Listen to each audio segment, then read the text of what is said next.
நண்பர்களே வணக்கம். நம்ம தமிழ்நாட்டில் ஒரு ஆச்சரியமான மாற்றம் நடந்திருக்கு. கடந்த 20 ஆண்டுகளில் நம்ம தேசிய பறவையான மயில்களின் எண்ணிக்கை 6 மடங்கு அதிகரிச்சிருக்கு. ஆமாம், 37 லட்சத்துக்கும் மேல மயில்கள். இது நல்ல செய்தியா இல்ல சவாலா? இன்னைக்கு அதை பத்தி விரிவா பேசலாம். இந்த தகவல் சலீம் அலி பறவையியல் மற்றும் இயற்கை வரலாற்று மையம் நடத்திய ஆய்வில தெரிய வந்திருக்கு. நம்ம தமிழ்நாட்டுல 32 மாவட்டங்கள்ல இந்த ஆய்வு நடத்தப்பட்டிருக்கு. ஒரு பக்கம் விவசாயிகள் மயில்களால பயிர் சேதம் அதிகமாகுதுன்னு கவலைப்படுறாங்க. இன்னொரு பக்கம் சுற்றுச்சூழல் ஆர்வலர்கள் இது இயற்கை சமநிலையில ஏற்படுத்தும் தாக்கத்தை பத்தி பேசுறாங்க.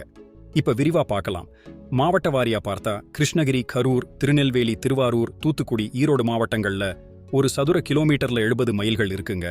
கோவை, அரியலூர், தர்மபுரி, திண்டுக்கல், மதுரை, நாகை, திருவண்ணாமலை, திருப்பூர், சேலம் மாவட்டங்கள்ல 50க்கும் மேல மயில்கள்.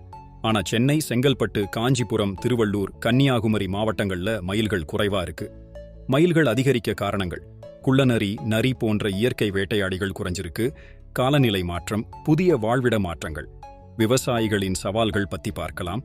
சிறுதானிய பயிர்கள் பாதிப்பு, மக்காச்சோள விதைகள் சேதம், தக்காளி, மிளகாய் பயிர்களுக்கு சேதம். ஆனா இதுல சுவாரஸ்யமான விஷயம் என்னன்னா, மயில்கள் பூச்சிகளை கட்டுப்படுத்துது, இயற்கை விவசாயத்துக்கு உதவுது, நம்ம கலாச்சார அடையாளம், சுற்றுலாத்துறைக்கு வாய்ப்பு.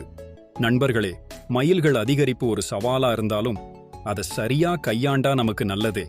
விவசாயிகளுக்கு இழப்பீடு, மயில்களுக்கு பாதுகாப்பு, இரண்டையும் சமநிலைப்படுத்தணும். உங்க பகுதியில மயில்கள் எப்படி இருக்கு? கீழே கமெண்ட்ல பதிவு செய்யுங்க. மேலும் இது போன்ற தமிழ்நாட்டு செய்திகளுக்கு நம்ம சேனலை எப்பவும் ஃபாலோ பண்ணுங்க. நன்றி, வணக்கம்.